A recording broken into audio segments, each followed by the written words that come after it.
वरं चैवनरोत्तमं देवीं सरस्वतीं व्यासं ततो जयमुदीरयितुं त्वं करोति वातालं त्वं भयते गिरिं यत्कृपात्तमहं वन्दे परमानन्दमाधवं निगमकल्पतरोर्गलितं फलं सुखौषधं तत्र वसंस्कृतं श्रीमद्भागवतं नरसमालयं मुहुरो रसिका भूविभावुकाः ॐ व्यासं वसिष्ठनप्तारं सत्यपौत्रमगलमहं पराशरात् पुनः वन्दे शिवतातं तपोनिधिम् ॐ व्यासाय विष्णुरूपाय व्यासरूपाय विष्णवे नमो वै ब्रह्मनिधये वासिष्ठाय नमो नमः ॐ श्रीपरमात्मने नमः ॐ नमो भगवते वासुदेवाय।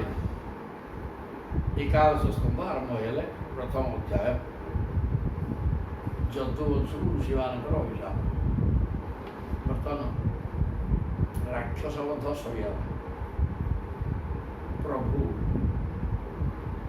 ଡାକିକି କହିସାରିଲେ 125 ବର୍ଷ ହେଇଗଲା, ସଂସାରର ଭାର ପଳାଇଲାଣି, ଏବେ ଆସିବାର ବ୍ୟବସ୍ଥା ହଉ, ମୁଁ ତୁମକୁ ପଠେଇଥିଲି ଏ କଥା ବି ହେଇଯାଇଛି। ତାପରେ ଏକାଦଶ ଆରମ୍ଭ ହେଲା, ଯଦୁବଂଶ ଧ୍ୱଂସ, ଅଭିଶାପ ଆଗ ହେବ, ତାପରେ ଧ୍ୱଂସ ହେବ। ଶ୍ରୀ ବାଦରାୟଣୀ ଉବାଚ, ବାଦରାୟଣ ମାନେ ବ୍ୟାସ ତାଙ୍କ ପୁଅ ବାଦରାୟଣୀ, ବାଦରାୟଣସ୍ୟ ଅପତ୍ୟଂ ପୁମାନ୍ ବାଦରାୟଣୀ ମାନେ ସୁଖଦେବ କହୁଛନ୍ତି କୃତ୍ୱା ଦୈତ୍ୟବଧଂ କୃଷ୍ଣଃ ସ ରାମଃ ଯଦୁଭିଃ ବୃତଃ ଭୁବଃ ଅବତାରୟତ୍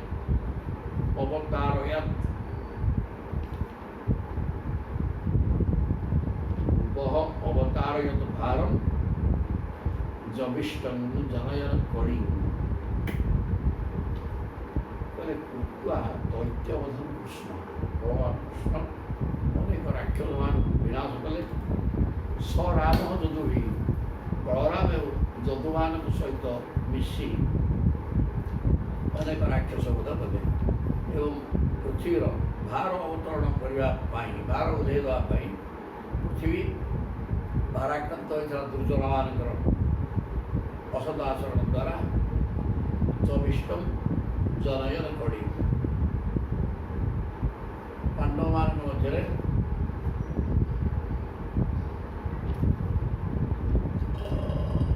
କୌରବ ପାଣ୍ଡବମାନଙ୍କ ଭିତରେ କଳି ସୃଷ୍ଟି କରି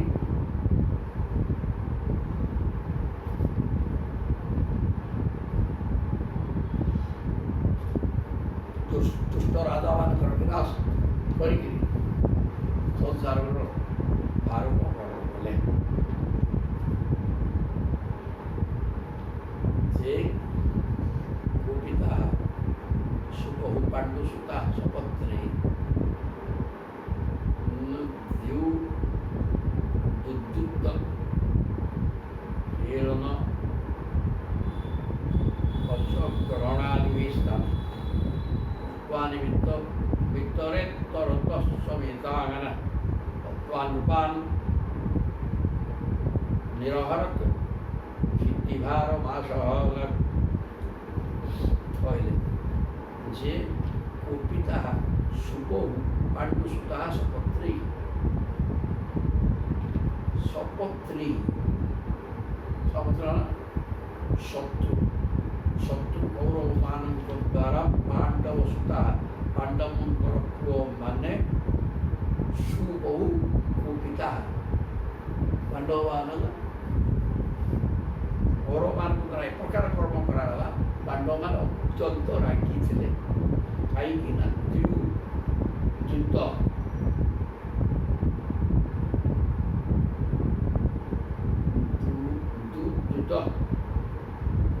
ଖରାପ କପଟରେ ପୋଷା ଖେଳ କରିକି ତାଙ୍କ ରାଜ୍ୟ ଅପହରଣ କଲେ। ହେଳନ ଏବଂ ତାଙ୍କୁ ବିଷର ଲୁକାଇଲେ, ଯତୁରେ ରଖି ଦାହ କରିବା ବ୍ୟବସ୍ଥା କରାଇଲେ।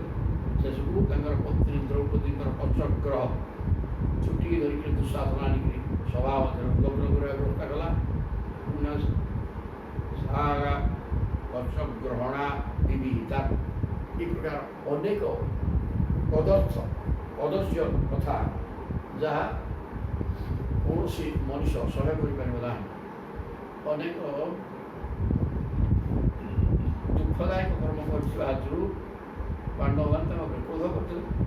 କୃତ୍ୱା ନିମିତ୍ତମ୍ ଇତରେତରତଃ ସବିତା।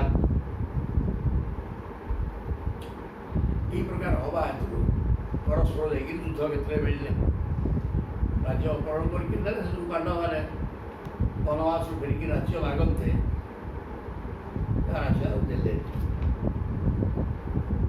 ସେଇ ହେତୁରୁ କୌରବ ପାଣ୍ଡବ ମଧ୍ୟରେ ଯୁଦ୍ଧ ଲାଗିଗଲା। ହତ୍ୱା ନୃପାନ୍ ନିରହର ଦକ୍ଷିଣ ବିଭାଗମୀଶାନ୍। ଭଗବାନ କୃଷ୍ଣ ସମସ୍ତ ରାଜାମାନଙ୍କୁ 18 ଅକ୍ଷରୁ ସଦସ୍ୟ କରିଥିଲେ। ଯେତେ ଦୁଷ୍ଟ ପ୍ରଜାପୀଡ଼କ ରାଜା ସମସ୍ତଙ୍କର ବିନାଶ ହେଇଯାଇଥିଲେ। ଓ ପୃଥିବୀର ଭାର ଅପୂର୍ଣ୍ଣ ହେଲା। ଭୂଭାର ରାଜ ଦନାଙ୍ଗା ଦଦୁଭି ନିରସ୍ୟ ମୂର୍ତ୍ତିହୀନ ସ୍ୱବାହୁଭିଃ ଅଚିନ୍ତୟ ଅପ୍ରମେୟ ମନ୍ୟେ ଅବନେୟ ଜନୁମତୁ ଜଗତଂ हि ଭାରଂ ଯଜ୍ଜାଦବଂ କୁଳମହୁ ଅବିଷୟ୍ୟମାସ୍ତେ। ଭାରା ଭାର ରାଜପୁତନାଙ୍ଗା ଦଧିଃ ନିରସ୍ୟ ଚତୁର୍ଭିଃ ଭୂଭାର। ଯଦୁମାନଙ୍କ ଦ୍ୱାରା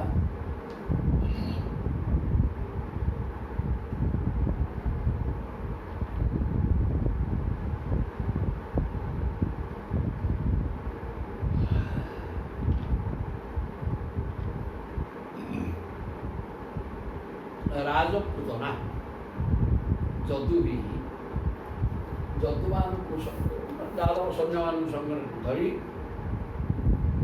କ'ଣ କଲେ?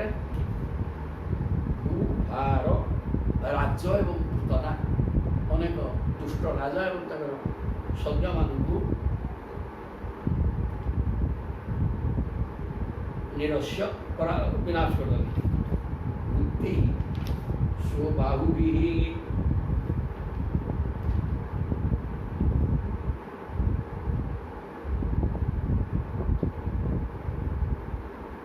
ବାହୁଭିଃ ଅଚିନ୍ତୟତ୍ ଅପ୍ରମେୟ। ପ୍ରଭୁ ହେଲେ ଅପ୍ରମେୟ ଆତ୍ମା। ପ୍ରଭୁଙ୍କ ପରପର୍ଯ୍ୟନ୍ତ ଚାହୁଁଛନ୍ତି କ'ଣ ତାଙ୍କୁ କେହି ବୁଝିପାରିବେନି। ଏଇ ପ୍ରକାର ପ୍ରଭୁ ଅନ୍ୟ ରାଜା ଏବଂ ତାଙ୍କର ସୈନ୍ୟମାନଙ୍କୁ ମାରି ପୃଥିବୀର ଭାରକୁ ଅପନରୁ ହଟେଇଲେ। କିନ୍ତୁ ମନ୍ୟେ ଅବନେଃ ନନୁଗତୁ ଅପି ଅଗତଂ हि ଭାରମ୍। ତାପରେ ପୁଣି ଚିନ୍ତା କଲେ ଭାର ଅପହରଣ କୋଉଠି? ଏ ମୋ ବଂଶରେ ଯେତିକି ଅଛନ୍ତି ଏଥିରେ ଏକୁଆରେ ମୋ ବଳିଆର ସବୁ ତ ଦୁର୍ଜନ ମୋ ବଂଶରେ ପରିପୂର୍ଣ୍ଣ ହେଇକି ଅଛନ୍ତି। ତେଣୁ ଭାର ଅପହରଣ ହୋଇଥିଲା ମଧ୍ୟ ପୁଣି ଭାର ରହିଛି, ବହୁତ ଭାର ହେଇଛି ପୃଥିବୀ। ଯଜ୍ଜାଦବଂ କୁଳମହୁ ଅବିଷୟ୍ୟମାସ୍ତେ। କାରଣ ମୋର ଚତୁର୍କୂଳ ବର୍ତ୍ତମାନ ଅବିଷୟ, ଏମାନଙ୍କର ଭ୍ରଷ୍ଟାଚାର ସହ୍ୟ କରି ହେବ ନାହିଁ। ଏମାନେ ମଧ୍ୟ ଦୁର୍ଜୟ, ଯେହେତୁ ମୋର ପୁତ୍ର, ତେଣୁ ଏମାନେ ମଧ୍ୟ ମୋରି ଭଳିଆ ବଳବାନ ଏବଂ ଏମାନେ ସହଜରେ ମରିବେ ନାହିଁ। ତେଣୁକରି କ'ଣ କରିବା? ଏମାନେ ଥିଲା ଶିରଭାର ଗଲା କୁଆଡ଼େ? ଏ ପ୍ରକାର ଚିନ୍ତା କଲେ କ'ଣ କରିବେ? ନୈବାନ୍ୟତଃ ପରିଭବେଶ୍ୟ ଭବେତ୍ କଥଞ୍ଚିତ୍ ମଂସ୍ତଶ୍ରୟସ୍ୟ ଗୃହౌ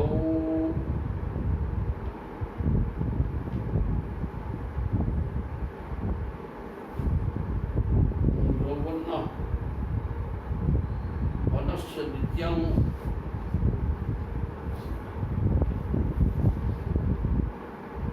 अन्तः कणिं जदुकुलस्य विधाय वेणुः स्तम्भस्य बन्धुमिव स्यान्ति ये मुपेमि धाम प्रभु चिंता करछुनी चिरभार अपहरण हेलानी मना राजा और संधान करी महाभारत युद्ध अन्य समय सतर्थ जरासंध आक्रमण करुच्छी 23 अक्षय बड़ी लेखे आनी नुहे शांत होइले मो कूटा बहुत बड़ा अच्छी कहते नैवान्यतः परिभोगस्य भवेत् कथंचित् मो वंशर व्यक्तिमान अन्य कहीं पीड़ा दे पारे कि युद्ध परास्त कर पारे ना कहीं मैंने एक बार ओडियार समस्ते मो रक्त गढ़ाई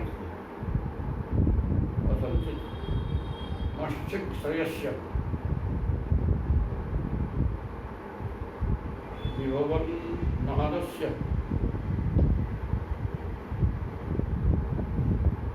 नित्यम्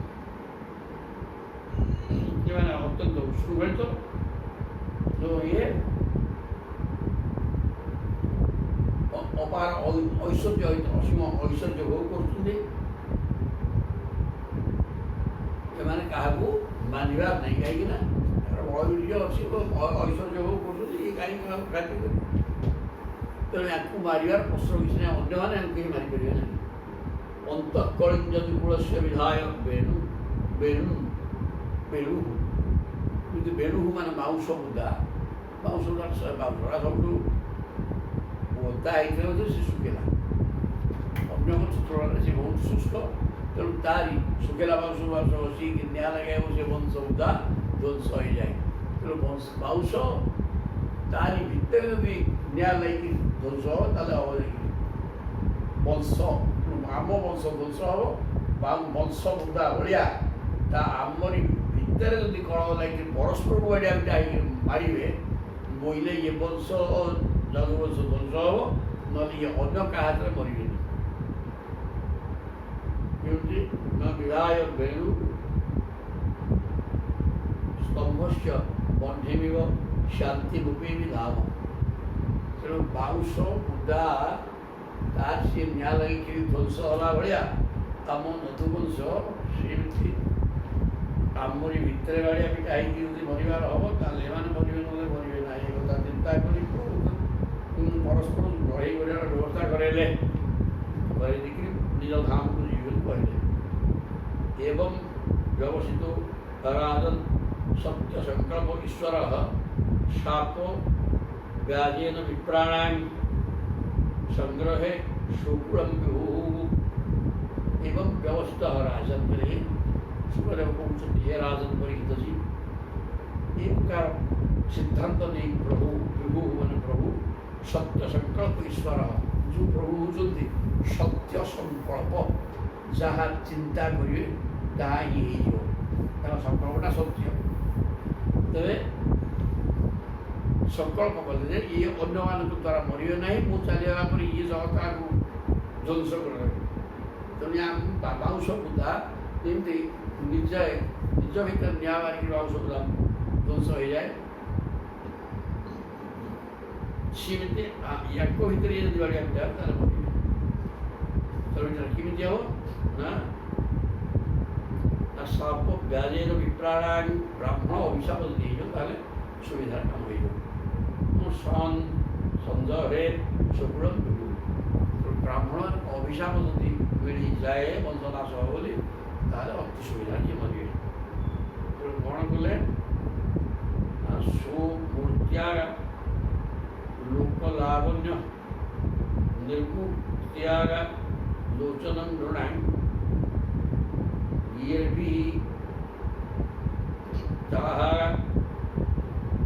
स्मृतां चित्तं पदैस्ता निक्षतां क्रियाः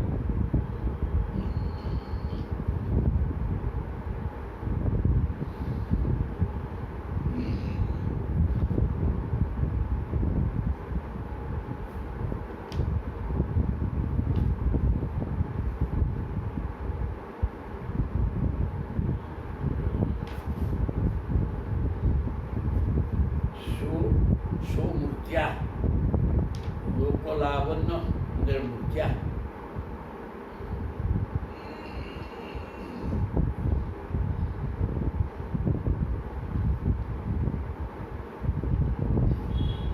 ଭଗବାନ ଶ୍ରୀକୃଷ୍ଣ ସମଗ୍ର ତ୍ରିଲୋକକୁ ସୌନ୍ଦର୍ଯ୍ୟ ମାଧୁର୍ଯ୍ୟ ଦାନ କରନ୍ତି। ସେ ହେଉଛନ୍ତି ସୌନ୍ଦର୍ଯ୍ୟ ମାଧୁର୍ଯ୍ୟର ନିଧି। ଭଗବାନ ଶ୍ରୀକୃଷ୍ଣଙ୍କ ସ୍ୱରୂପ ଏତେ ସୁନ୍ଦର ଓ ଏତେ ମନୋହର ଥିଲା ଯେ ଯେଉଁମାନେ ତାଙ୍କୁ ଥରଟିଏ ଦେଖି ଦେଉଥିଲେ ସେମାନଙ୍କର ନେତ୍ର ସବୁଦିନ ପାଇଁ ତାଙ୍କ ପାଖରେ ଲାଗିଯାଉଥିଲା। ସୁମୂର୍ତ୍ୟା ନିଜର ମୂର୍ତ୍ତି ନିଜର ସ୍ୱରୂପ ଏତେ ଆକର୍ଷଣୀୟ ଥିଲା ପ୍ରଭୁଙ୍କର। ଲୋକଲାବଣ୍ୟ ନିଜର ମୂର୍ତ୍ତ୍ୟା ସମସ୍ତ ଲୋକରେ ଏ ପ୍ରକାର ଲାବଣ୍ୟ ମୂର୍ତ୍ତି ଆଉ କିଏ ନଥିଲେ। ମୂର୍ତ୍ତ୍ୟା ଲୋଚନ ରାଣୀ ତେଣୁ ଲୋକମାନଙ୍କର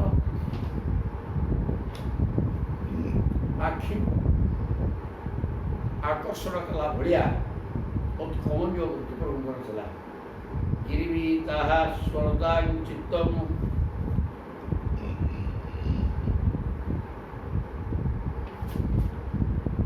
ସେ ପ୍ରକାର ଅନ୍ୟ ମୂର୍ତ୍ତିକି ଯିଏ ଥରୁଟିଏ ଚିନ୍ତା କଲା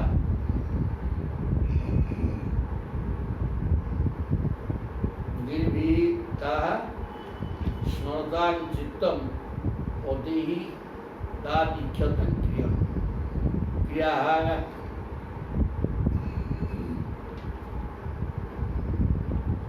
ଯେଉଁମାନେ ତାହା ଗୋଟିଏ ଚିନ୍ତନ କରିଥିଲେ ସେ ଭଗବାନ କଥା କିଏ ଶୁଣୁଥିଲା ତାଙ୍କ ରୂପ ବର୍ଣ୍ଣନା ଆଉ କାହା ଶୁଣୁଥିଲା କଥାରେ ବର୍ଣ୍ଣନା କରୁଥିବା ବର୍ଣ୍ଣନା କଥାରେ ରୂପ ନ ଦେଖିକିରି ଜଣଙ୍କ ମୁଖ ନିଃସୃତ ବାଣୀ ଭଗବାନଙ୍କ ରୂପ ବର୍ଣ୍ଣନା ଶୁଣି ସ୍ମରତାଂ ଚିତ୍ତମ୍ ସମସ୍ତଙ୍କର ଚିତ୍ତ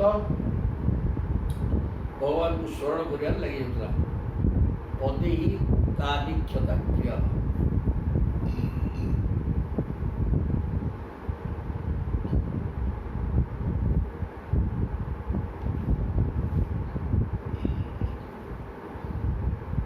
ପ୍ରତ୍ୟେକ ବ୍ୟକ୍ତି ତାଙ୍କର କଥାକୁ ଶୁଣି ଏବଂ କଥା ଶୁଣିଲେ ତ ଆକୃଷ୍ଟ ହେଇଯିବ, ତାଙ୍କର ସ୍ୱରୂପ ଦେଖିବ ଆହୁରି ଆକୃଷ୍ଟ ହେଇଯିବ।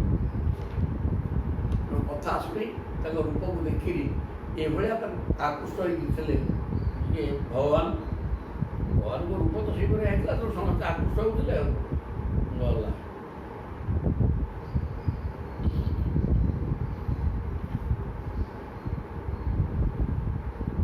ଆଚ୍ଛିଦ୍ୟ କୀର୍ତ୍ତି ଶୁଶ୍ରୁକାନ୍ ବିତତ୍ୟ ହୃଦସାଗାନ୍ ରୁଜୁ ତମୁ ଅନୟା ତରିଷ୍ୟନ୍ତି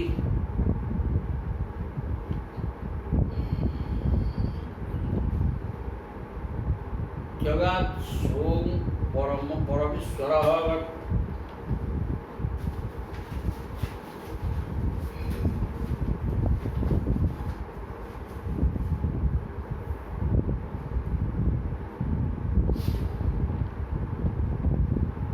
ଏହିପରି ଭାବରେ ନେତ୍ରକୁ ଆକୃଷ୍ଟ କରିବା ଦ୍ୱାରା ସେମାନଙ୍କର ସ୍ଥୂଳ ଶରୀରକୁ ଚିତ୍ତକୁ ଆକୃଷ୍ଟ କରି ସୂକ୍ଷ୍ମ ଶରୀରକୁ ଏବଂ କ୍ରିୟାମାନଙ୍କୁ ଆକର୍ଷିତ କରି ସେମାନଙ୍କର କର୍ମ ବାସନାର ବୀଜ ନାଶ କରିଦେବା ପୂର୍ବକ ସେମାନଙ୍କର କାରଣ ଶରୀରକୁ ଏପରି ଭାବରେ ସମସ୍ତଙ୍କୁ ନିଜ ଆଡ଼କୁ ଆକର୍ଷିତ କରି ସେମାନଙ୍କୁ ସମ୍ପୂର୍ଣ୍ଣ ରୂପେ କର୍ମବନ୍ଧନରୁ ମୁକ୍ତି କରି ଦେଉଥିଲେ। ପ୍ରଭୁଙ୍କର ସ୍ୱରୂପ ଏମିତି ଥିଲା, ତ ବ୍ରହ୍ମସ୍ୱରୂପରା, ତେଣୁ ସ୍ୱରୂପ ମଧ୍ୟ ଆନନ୍ଦଦାୟକ ଥିଲା। ତେଣୁ ଆଚ୍ଛିଦ୍ୟ କୀର୍ତ୍ତି ଶୁଶ୍ରକାନ୍ ବିତତ୍ୟ ଜନ୍ମସାଗାତ୍ ଲୋକ ତମୁ ଅନୟାଗା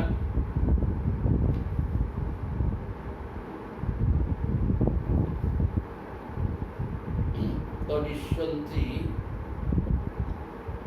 ଜଗାତ୍ ସ୍ୱଂ ପରମେଶ୍ୱରଃ। ତେଣୁ କ'ଣ କଲେ, ତାଙ୍କର କୀର୍ତ୍ତି ପ୍ରଭୁ ବଡ଼ ଯଶସ୍ୱୀ ଥିଲେ, ତାଙ୍କର କୀର୍ତ୍ତି ଚାରିଆଡ଼େ ବ୍ୟାପ୍ତ ଥିଲା। ଏବଂ ତାଙ୍କର ଯେଉଁ ଉତ୍ତମ ଚେଷ୍ଟା ତାହା ମଧ୍ୟ ସମସ୍ତଙ୍କ ମୁଖରେ ବର୍ଣ୍ଣିତ ହେଉଥିଲା। ତେଣୁ ସେ କଥାକୁ ପ୍ରଭୁଙ୍କର ଯଶ କୀର୍ତ୍ତିକି ଶୁଣି ଏବଂ ତାଙ୍କର ପରାକ୍ରମ ବର୍ଣ୍ଣନାକୁ ଶୁଣିକିରି ତମୁ ଅନୟା କରିଷ୍ୟନ୍ତି ଶୁଣିକିରି ତାଙ୍କ ପ୍ରତି ମନ ଏପରି ଆକୃଷ୍ଟ ହେଉଥିଲା ଯେ ଯିଏ ଥରେ ପ୍ରଭୁଙ୍କୁ ଦେଖୁଥିଲା ତା ସଂସାର ପ୍ରତି ଅନୁରାଗ ଆସକ୍ତି ତୁଟି ଯାଉଥିଲା ଏବଂ ସେ ଭଗବାନ କୃଷ୍ଣଙ୍କୁ ଚିନ୍ତା କରି ମୁକ୍ତି ପଥରେ ଆଗେଇ ଯାଉଥିଲା। ଏ କଥା କହିଲେ ରାଜା ହୁଆତ ରାଜା କହୁଛନ୍ତି ବ୍ରହ୍ମନ୍ୟାନାଂ ବଦାନ୍ୟାନାଂ ନିତ୍ୟଂ ବୃଦ୍ଧୋପସୀମି ନାଂ ବିପ୍ରଶାପ କଥଂ ଅଭୂତ କୃଷ୍ଣାଂ କୃଷ୍ଣଚିତ୍ସାଂ। ରାଜା ପରୀକ୍ଷିତ ପ୍ରଶ୍ନ କଲେ ଯଦୁବଂଶୀ ଲୋକମାନେ ଏ ପ୍ରକାର ଥିଲେ ତାକୁ ତ ଅଭିଶାପ ହେଇପାରିବନି କାହିଁକି ନା ବ୍ରହ୍ମନ୍ୟାନାଂ ଯଦୁବଂଶୀ ମାନେ ଭଗବାନଙ୍କ ବ୍ରାହ୍ମଣ ଦେବତା ତେଣୁ ସମସ୍ତେ ଏଇ ବ୍ରାହ୍ମଣକୁ ଦେବତା ଭଳିଆ ମାନୁଥିଲେ। ଯେ ବ୍ରାହ୍ମଣକୁ ଦେବତା ଭଳିଆ ମାନିବ ଆଉ ତାକୁ ବ୍ରାହ୍ମଣ ଅଭିଶାପ ଦେବି କେମିତି? ତାପରେ ବଦାନ୍ୟାନାଂ ନିତ୍ୟಂ ବୃଦ୍ଧୋପସୀମି ନାଂ ପ୍ରତିନିତ୍ୟ ବୁଢ଼ାମାନଙ୍କୁ ସେବା କରୁଥିବା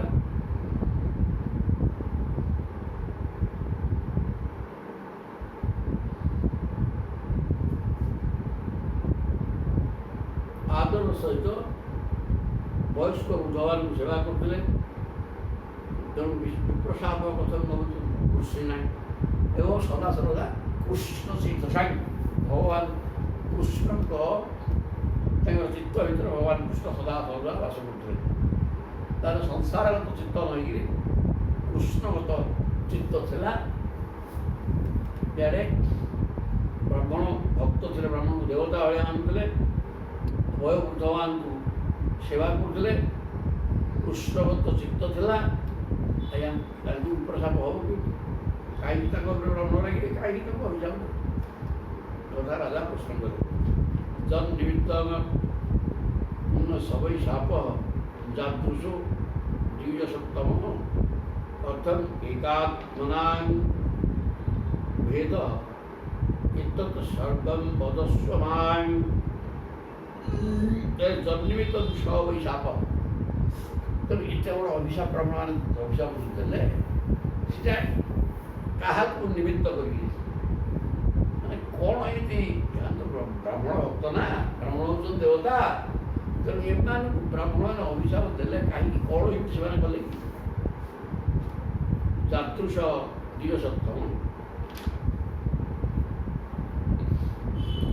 ଏମାନେ କ'ଣ ଏ ପ୍ରକାର କର୍ମ କଲେ ଯାହାଫଳରେ ବ୍ରାହ୍ମଣମାନେ ବିରକ୍ତ ହୋଇକି ଅଭିଶାପ ଦେଲେ? କଥଂ ଏକାତ୍ମନାଂ ଭେଦ ଏବଂ ଯଦୁବଂଶୀ ସମସ୍ତେ କୃଷ୍ଣଙ୍କର ପୁଅ ସମସ୍ତଙ୍କ ଭିତରେ ଏକତା ଥିଲା ଏବଂ ସମସ୍ତେ ଏକ ହେଇକି ରହୁଥିଲେ। କୃଷ୍ଣ ଅଛନ୍ତି ମାନେ ସମସ୍ତେ ଏକ ହେଇକି ଥିଲେ ସମସ୍ତଙ୍କ ମନ ଏକ ଥିଲା ପରସ୍ପର ଶତ୍ରୁତା ଭାବ ଆସିଲା ପୁଣି କିନ୍ତୁ ସର୍ବଂ ବଦସ୍ୱ ଏସବୁ କଥା ମୋତେ ଭଲ ବୁଝ। ଯେଉଁମାନେ ବ୍ରାହ୍ମଣ ଭକ୍ତ ଥିଲେ ତାଙ୍କୁ ବ୍ରାହ୍ମଣମାନେ ଅଭିଯୋଗ ଦେଲେ କାହିଁକି? ତାପରେ ସେମାନେ ପରସ୍ପରକୁ ସ୍ନେହ ଶ୍ରଦ୍ଧା କରୁଥିଲେ ଭାଇମାନେ କୃଷ୍ଣଙ୍କର ପୁଅମାନେ ଆଉ ସିଏ ପୁଣି ପରସ୍ପର ବିରୋଧ ହେଲେ କେମିତି? ବିରୋଧ ଦେଲେ ସବୁ ଠିକ୍ ବର୍ଣ୍ଣନା କରିକି ସୁବାସ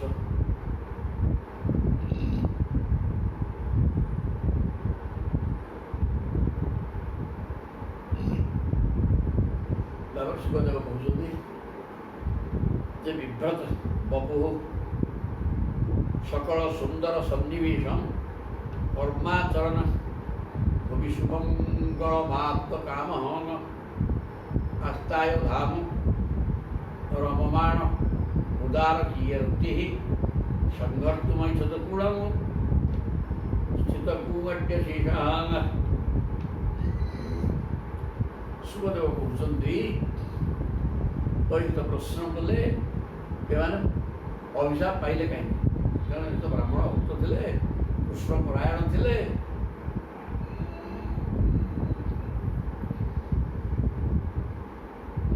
ପରସ୍ପର ଭିତରେ ଭେଦଭାବ ନଥିଲା, କାହା ପଡ଼ିକି ଯାଉଥିଲେ ସମସ୍ତେ ଏକା ହେଇକି ଥିଲେ କୃଷ୍ଣଙ୍କର ପୁଅମାନେ। ଠିକ୍ କେମିତି ଅଭିଶାପ ପାଇଲେ? ବିଭ୍ରତ ବପୁ ସକଳ ସୁନ୍ଦର ସଜ୍ଜୀବିଷଣ। ପ୍ରତ୍ୟେକ ଅଙ୍ଗ ଯିଏ ଯେମିତି ସୁନ୍ଦର ହେବା କଥା ସେ ପ୍ରକାର ହେଇକିରି ସବୁ ସ୍ୱର ଧାରଣ କରିଥିଲେ। କର୍ମାଚରଣ ଭୂମି ସୁମଙ୍ଗଳ ମାପ୍ତ କାମ। ସଂସାରରେ ବିଚରଣ କରିକିରି ମଙ୍ଗଳମୟ କର୍ମ କରିକିରି ସମସ୍ତଙ୍କର କାମନା ପୂରଣ ହେଉଥିଲା। ଆପ୍ତ କାମ ମାନେ ମଙ୍ଗଳମୟ କର୍ମ ସଦାବେଳେ କଲେ, ସଦା ସର୍ବଦା ଈଶ୍ୱର ଭାବନାରେ ରହି ଭଗବତ ସେବା ପରାୟଣ ହେଇକିରି ଭଗବତ ଚିନ୍ତନ ରହିକିରି ଯଦି ସଂସାର କର୍ମ କରିବ ତାହେଲେ ସମସ୍ତ କାମନା ପୂର୍ଣ୍ଣ ହେଇଯିବ। ପ୍ରଭୁ ସବୁ ଦେଇଛନ୍ତି। ଆସ୍ତାୟ ଧାମ ରମମାଣ ତାର କୀର୍ତ୍ତି।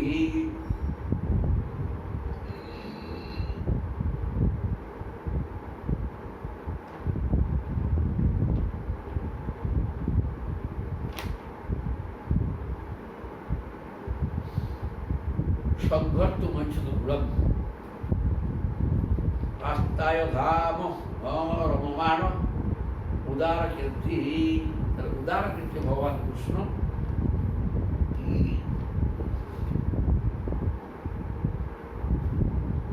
নিজ ধামକୁ ଯିବାର ବ୍ୟବସ୍ଥା କଲେ। ନିଜର ପରମ ଧାମରେ ରହି ନିଜ ଭିତରେ ହିଁ ରମଣ କରୁଥିବା ସେହି ଉଦାର କୀର୍ତ୍ତି ପ୍ରଭୁ ନିଜ କୂଳର ସଂହାର କରିବାକୁ ସେ ସଂକଳ୍ପ ନେଲେ।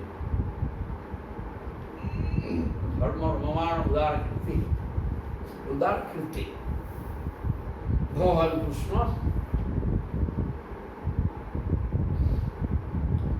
ନିଜ ଧାମ ମାନେ ନିଜର ବୈକୁଣ୍ଠ ଧାମରେ ବସି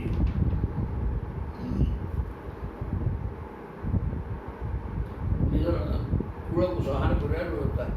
ଆଗ ନିଜ କୂଳକୁ ସଂହାର କରି ବୈକୁଣ୍ଠ ଧାମରେ ବସିବାର ବ୍ୟବସ୍ଥା କଲେ।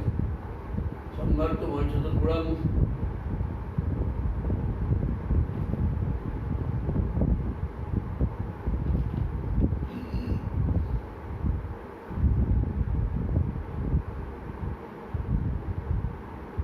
বিভ্রত বপু সকল সুন্দর সন্নিবেশ।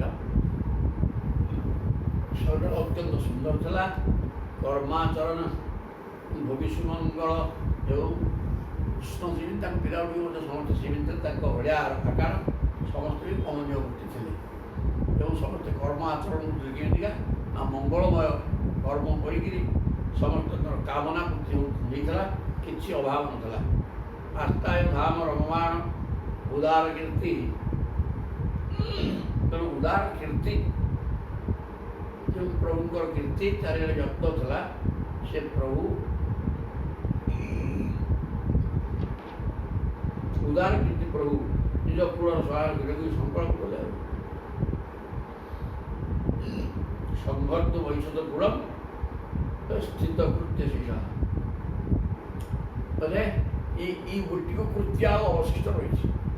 ନିଜର କୂଳ ସଂହାର କରିବା ରୂପକ ଏକମାତ୍ର କର୍ମ ମୋର ବାକି ରହିଛି। ସେଟାକୁ ଶେଷ କଲେ ସିନା ମିଳିଯିବି। କର୍ମାଣି ପୁଣ୍ୟ ନିବହାନି ସୁମଙ୍ଗଳାନି ଗାୟ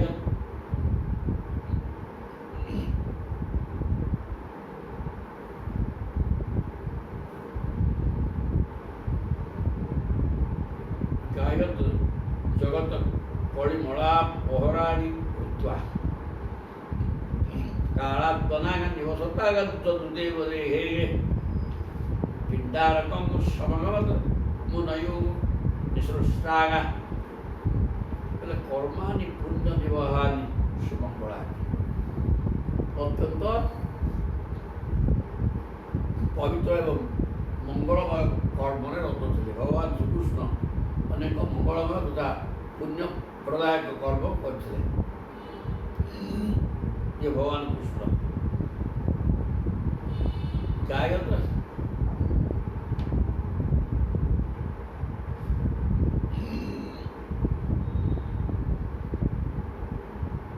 जगत कलिमला पहराड़ी जगतर कली कलिर जो मल कलिकार भयंकर एवं कली अद्भुत कथा सब बटे तेणु सी कली मल को अपहरण करने भाया कर्म करते से सब दान कर लोकंर सकल पाप नष्ट हो प्रभु जो पुण्य पुण्य निर्वहानी शुभंगलानी कर्माणी जो कर्म केवल पाप नहीं खाली पुण्य हम ये प्रकार मंगलमय कर्म रत थे प्रभु तापर गायत जगत कलिमल तेणु ताकू सी गान करूला तार कलिजनित समस्त पाप नष्ट हो जाता ये प्रकार कालापना निवसता जदुदेव हे जदुदेव माने जदुवंशर सम्राट उग्रसेन उग्रसेन घरे रोते उग्रसेन राजवाटे रोते जदुदेव गेहे निवसता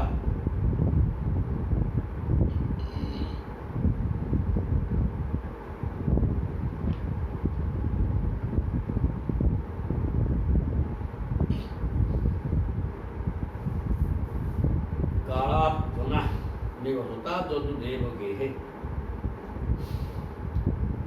निजे महाकाल स्वरूप भगवान जदुमान घरे बास कर पिंडारकम समगछन समगमन मुदयु निसृष्टा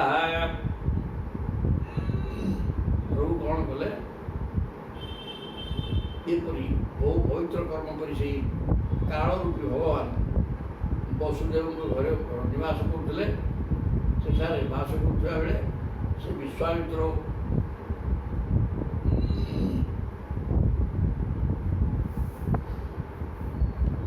पिंडारकम समगमत मुंडयो निसृष्टा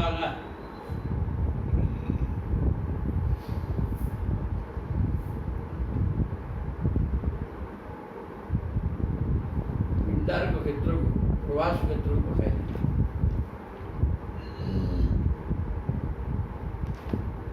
अनेक मुनि की पिंडारक जहाँ पठेले उगुनी पिंडारकम समगमन पिंडारक क्षेत्र कुरुक्षेत्र जाओ ये प्रेरणा देगी कुरुक्षेत्र पठेले पठेला दिगला कौन ना किए बोले ना विश्वामित्र असित अन्न दुर्वासा भृगु अंगिरा कश्यप वामदेव अत्रि वशिष्ठ नारदादय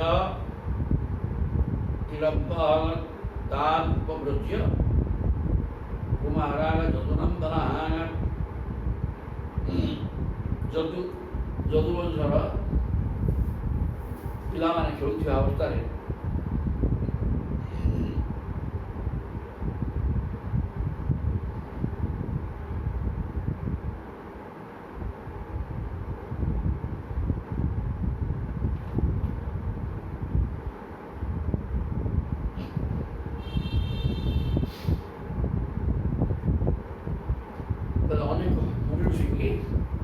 प्रभु पिंडार क्षेत्र को जाओ पठे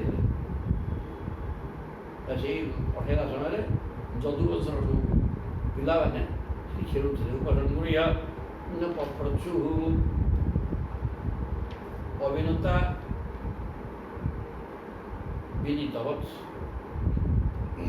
से सांब को स्त्री वेश कर पेट को उच्च कर पहले कौन शुणाक विनय भाव रही दुष्ट गुड़ाक तेणु कौन कले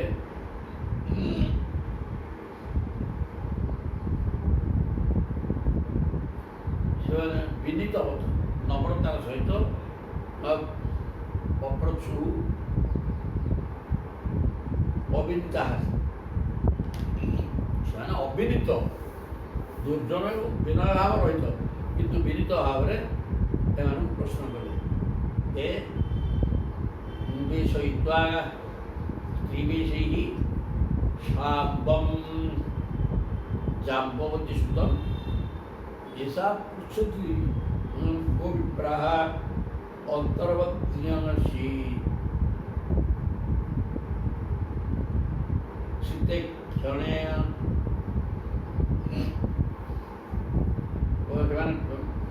शाम्ब गोटे स्त्री वेश कर जाम्बवती पुओ शाम्ब जय जन शाम्बटा को स्त्री वेश करदे এবং କ'ଣ କଲେ ପଚାରୁଛନ୍ତି ତାଙ୍କୁ ବିଦିତ ଭାବରେ କିନ୍ତୁ ତାଙ୍କର ପ୍ରକୃତ ସ୍ୱଭାବ ହେଲା ଅବିଦିତ ଦୁର୍ଜନ ଗୁଡ଼ାକ ବିଦିତ ଭାବ ଦେଖିକିରି ପଚାରିଲେ କାରଣ କ'ଣ ପଚାରୁଛନ୍ତି ଏସା ପୃଚ୍ଛତି ପୁରୀ ଋଷିମାନେ ଯାଉଛନ୍ତି ତାଙ୍କୁ କହିଲେ ଏସା ଏଇ ସ୍ତ୍ରୀ ଲୋକଟି ପଚାରୁଛି ସ୍ତ୍ରୀ ଲୋକଟା ତ ତାକୁ ଲାଜ ମାରୁଛି ସେ ଯାହା ତା ଇଚ୍ଛା ଯାହା ଆମେ କରୁଛୁ ତେଣୁ ଏ ସ୍ତ୍ରୀ ଲୋକ ପଚାରୁଛି हे विप्राह अंतर्वज्ञान अशीते क्षणा या अशीते क्षणा शीत माने धला अशीत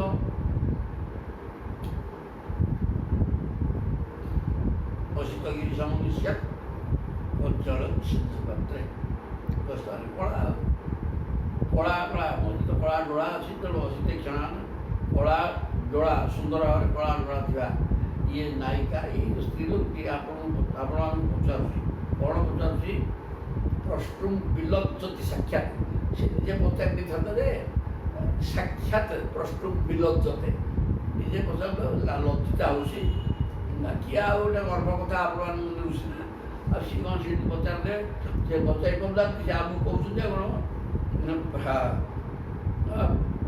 प्राभ्रूढ़ा मुख दर्शना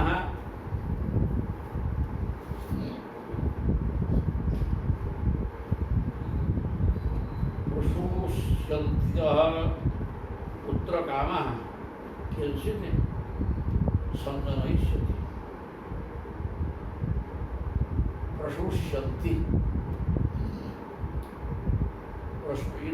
निजे पचारे लाजमाटी बर्तमान से पचारे प्रभृत अमुख दर्शन आपण मैंने अमुखदर्शी माने आपण दिव्य दृष्टि अच्छी सबू देखिपारे आगत हो जना सब आप आखि आगे अच्छी तेणु ये कौन प्रसव कर पुओ ना झी यही कथा सी पचार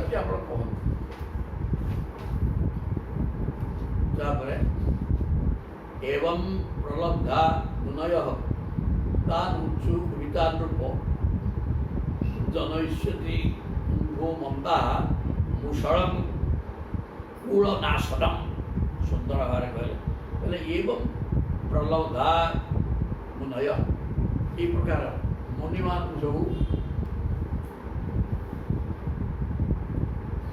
थट्टा करी छलना कर ऋषि मान ये प्रकार प्रश्न करते रागिले रागी कौन कहले ना जनयिष्यति भो मंदा ये मूढ़ या गर्भुरु मुषल कूलनाशनम मुषलम तम कूल को ध्वंस कला भाया गोटे मुषल बाहर लुहा लुहार गोटे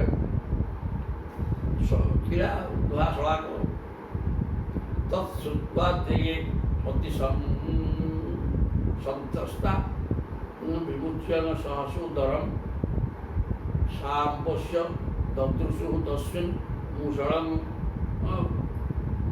खल्डय स्वयं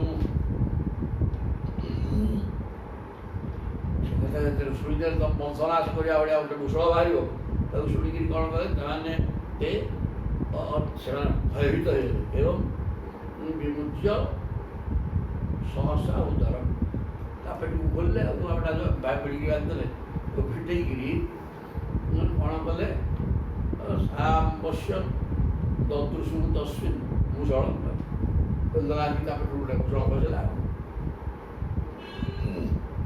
मुषलटा केमिका ना अश्व लुहा तैयारी किं कृतं मन्दभाग्यैः न किं करिष्यन्ति नो जनाः किं वदिष्यन्ति नो जनाः इति विवलिता देहान्नादाय मुसलं जनुः किं कृतं मन्दभाग्यैः आमे हतभागा गुड़ाक कौन कले कि ऋषि मान थट्टा कले ये सागे सागे आमको अभिशाप दे जा पेट्रोल मुसला आयो तो वंश दोष मरिया कथा कले बर्तमान किं वदिष्यन्ति जना लोक मैंने एक शुणिले केते खराब हम कौन से आमको भावे कृष्णकर बुआ आम हेले ब्राह्मण को सम्मान दवा व्यक्ति किंतु बर्तमान ब्राह्मण मान असम्मान कले तो लोक शुणिले कौन भावे इति एक सब चिंता करी घेहात नादाय चलले मुसल धृत्वा मुसल धरिकी घर चलले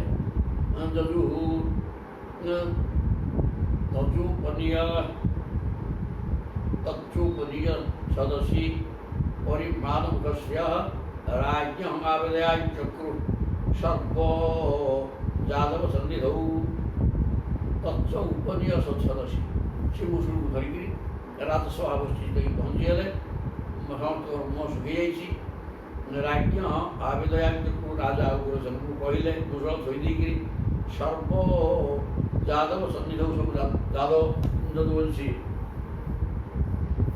विशिष्ट व्यक्ति बसुँच उग्रसेन बसुँच से सभास्थल को जा मुसल तले देले थोई तापर कहते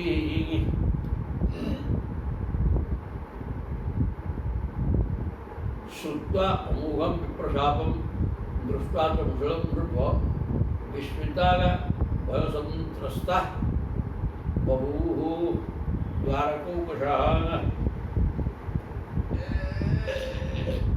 श्रुत्वा अमोघम विप्रशापम ब्राह्मण अभिशाप किए छोटिया ब्राह्मण सब बड़ बड़िया सहित्र असित कर्ण दुर्वासा भृगु अंगिरा कश्यप वामदेव अत्रि वशिष्ठ किए नारद सब एमानकर अभिशाप या जीव कड़े तेणु कहले अमोघ अभिशाप विप्रशाप ये दृष्टा मुसल सागे सागे मुसल बाहर पड़ा कूलनाश करने भाया मुसल बाहर कही मुसल बाहर प्रकृत तेणु विस्मिता भय संत्रस्ता उग्रसेन भय त्रस्त होले आश्चर्य बहुत द्वारक सब द्वारकावासी मैंने भयभीत हेले द्वारक तापर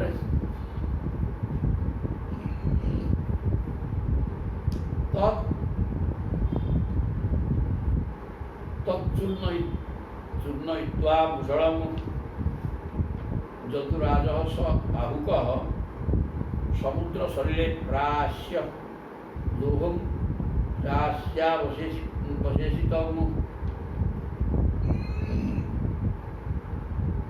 जदुराज उग्रसेन लोक लगी मुसल को कौन कहते मुसल दियो समुद्र कूल पथर घषिकी शेष कर चूर्णयित्वा मुसल जदुराज आहुक ना गोलोकना चाकर जहाँ डाकिले द्वारपाल जिनका पंज जहाँ मुखने शुद्ध आनी कार्य पड़ो ठीक आहुक पूरा कराला कहाला समुद्र शरीर प्रसल्लोहम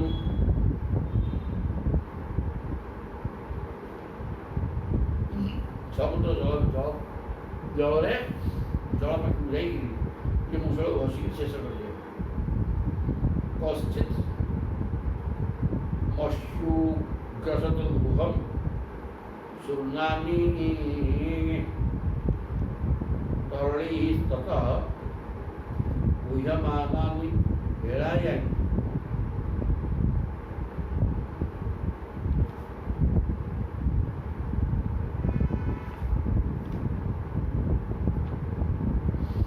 युध्यमानानि बेलाय लग्न न्यसन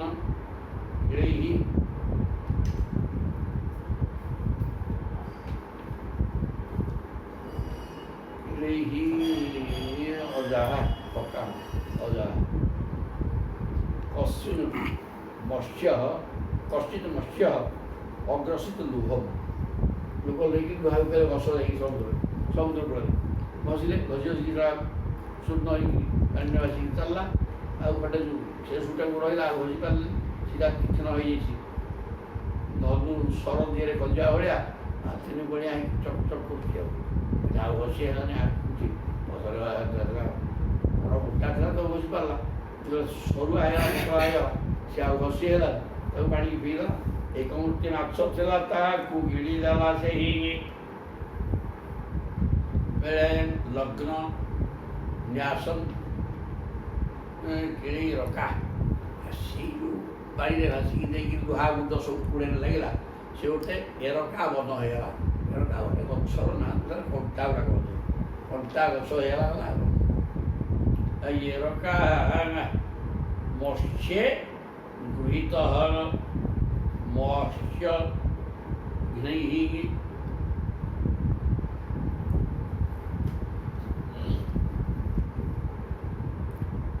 मत्स्यघ्नी जाली नानी सहार्णवे अन्य जादुआ मान सहित माछटा जाल पकेला को धरले समुद्र भितर तस्यु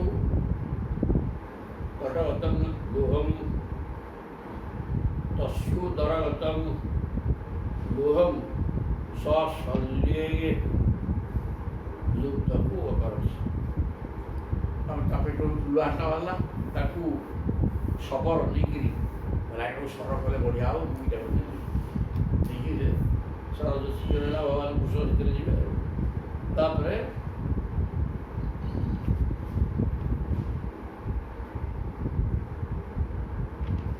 भगवान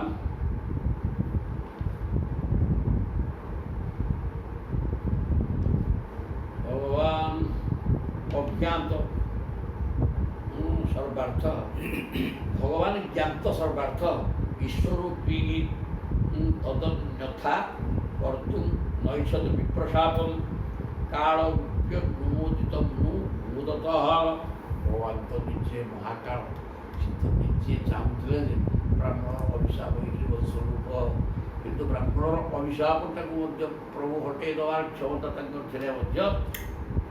भगवान ज्ञात सर्वार्थ सब बुझे ठीक इच्छा तो सियाला से पठेले भगवान निजे पठेले ऋषि मान कुरुक्षेत्र आज सब साम प्रवृत्ति से ऋषि की देखिए थटा कले मिलला कुशल तेणु भगवान कौन कले ज्ञात सर्वार्थ सब बुझीता बुझीपार सब सब जना निर्देश ईश्वरूपी ईश्वरूपी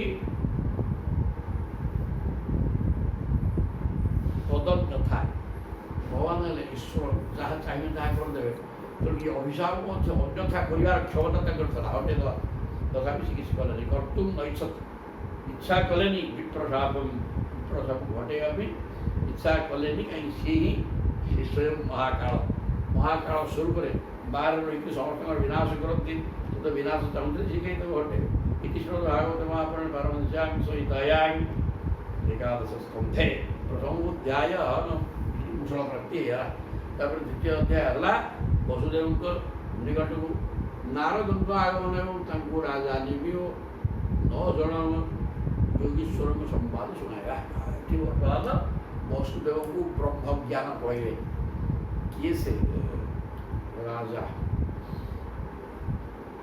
राजा निमि वो 9 जन जोगी शहे को 9 जन ऋषि तांकर को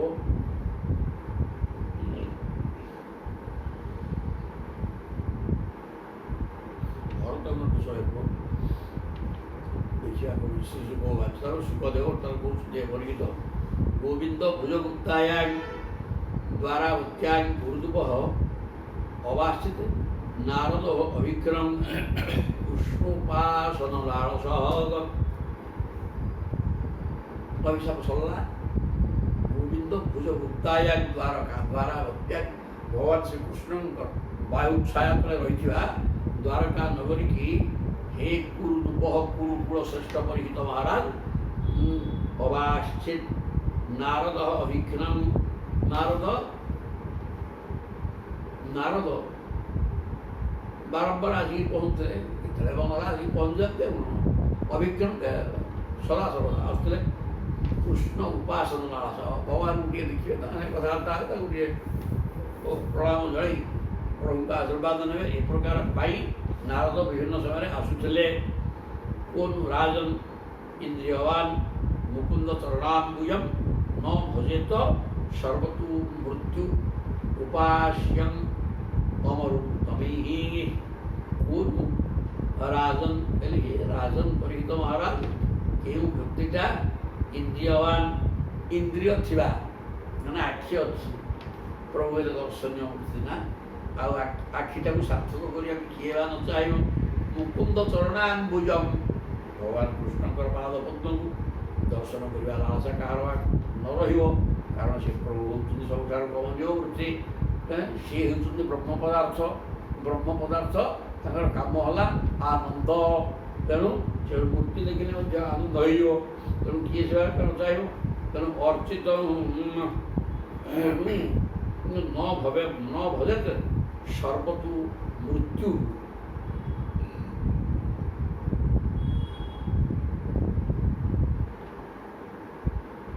से भगवान चरण कमल दिव्य मधुर मकरंद रस रूपमाधुरी सुकुमार स्पर्श और मंगलमय ध्वनि निज इंद्रिय मान द्वारा सेवन कर किए न चाहिए कारण ये मर लोक प्राणी को चारिआडू मृत्यु सर्वदा घेरी रही न भजे तो सर्वतु मृत्यु उपास्य सदा सर्वदा मृत्यु भय थिबा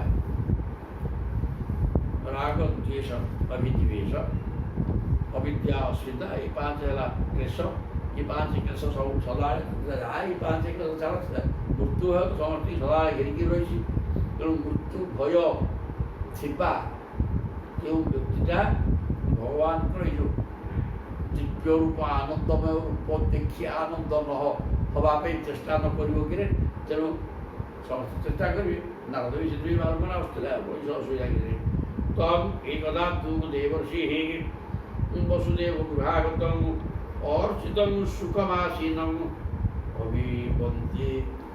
अभिवादी एवं अब्रवीत तम एक देवर्षि कथा देवर्षि नारद वसुदेव गृहागत वसुदेव घर आसिक पहुँची गले अर्चित एवं वसुदेव द्वारा पाद पूजा है आसन देखिए सुखे बसैले सुखमासीनम अभिवाद्य एवं अभिवादन जनइले टे प्रणाम कले पाद धोईदे पाद मुखर घाटिले आसन देखिए बसैले मुंडिया टे माइले मारिक कौन कले अब्रवीत कह वसुदेव अब्रवीत वसुदेव कहते वसुदेव उवाच भगवान भवतु यात्रा शुभस्तये सर्वदेहिनां कृपणानां तथा पितृ उत्तम श्लोक वर्तनां भगवान आपण होती पुण्यश्लोक भगवान मार्ग अवलंबन करुवा महापुरुष भगवान भवतः यात्रा स्वस्थ सर्वदेहिनां कारण आप भगवान पाख लोक आपण दर्शन मात्र भगवत प्राप्ति हो जाए तेणु भवतः यात्रा आपण बुलती तो सब आए कहीं बुलती सर्वदेहिनां स्वस्थ समस्त देहधारी प्राणी मान कल्याण निमित्त आपण बुलती आपण दर्शन करदे भगवान मिलवे तेणु कृपणानां तथा पितृ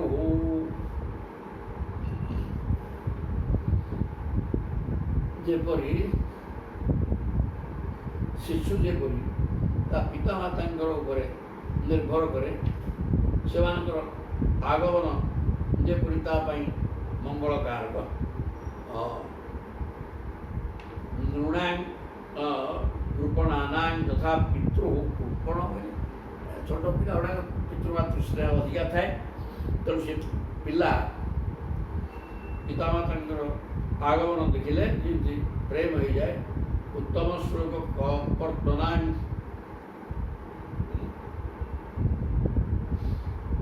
ସେହିପରି ସକଳ ପ୍ରାଣୀଙ୍କ ମଙ୍ଗଳ ନିମନ୍ତେ ଉଦ୍ଦିଷ୍ଟ ହୋଇଥାଏ। ପିଲାଟା ନିଜର ବାପା ମାଆଙ୍କୁ ଦେଖି ଯେମିତି ଅତ୍ୟଧିକ ଆନନ୍ଦ ହୋଇଯାଏ, ସେମିତି ଆପଣଙ୍କ ଦର୍ଶନ ସମସ୍ତଙ୍କୁ ଆନନ୍ଦ ଦିଏ। କାହିଁକିନା ଆପଣ ଦର୍ଶନ ମାନେ ତାର କିଛି ସତ୍ୟ ଫଳ ମିଳିବ। ପ୍ରଭୁଙ୍କୁ ଦେଖିଲା ମାନେ ସେ ସୂଚନା ଦେବ ଯେ ଆଗକୁ ଭଲ ମଙ୍ଗଳ ଅଛି ବା ଈଶ୍ୱର ଦର୍ଶନ ହେଇଯିବ। ଭୂତାନାଂ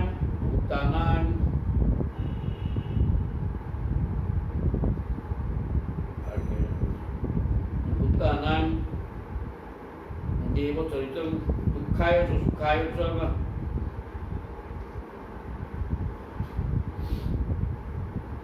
सुखा एव हि साधूनां त्वदृशानां अच्युतात्मनां भूतानां देव चरित्रं दुःखाय च सुखाय च पाठ कହୁଛନ୍ତି देवता ମାନଙ୍କର ବ୍ୟବହାର କେବେ प्राणी ମାନଙ୍କର ସୁଖ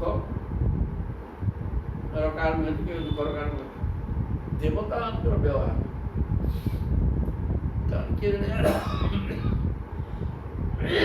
देवता को तुम देख सीधा तुम सुख पाई दुख पाई भी किंतु हे प्रभु नारद आपणकर दर्शनटा सुखाय एव हि साधु ना प्रकृति नाथाचार जी सज्जन पाखक जी एवं आपण दर्शनटा केवल सुख पाई उद्दिष्ट आनंद पाई उद्दिष्ट तादृशानां अच्युतात्मनां।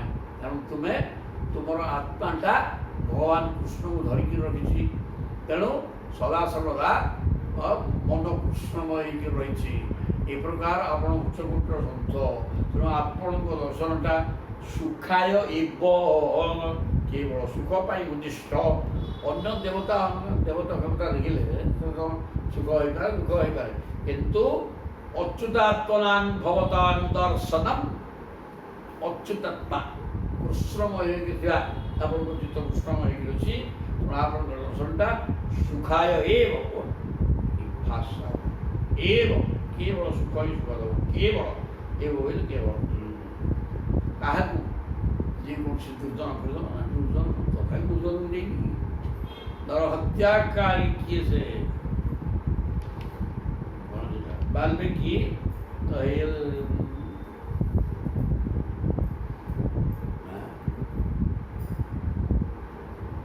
ऋषि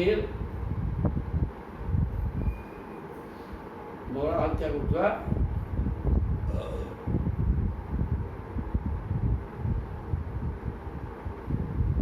ऋषि वाल्मीकि तेणु कहते भजन्ति जे तथा देवान् देवापि तथैव तान् छायी भोग कर्म सचिवाः साधवः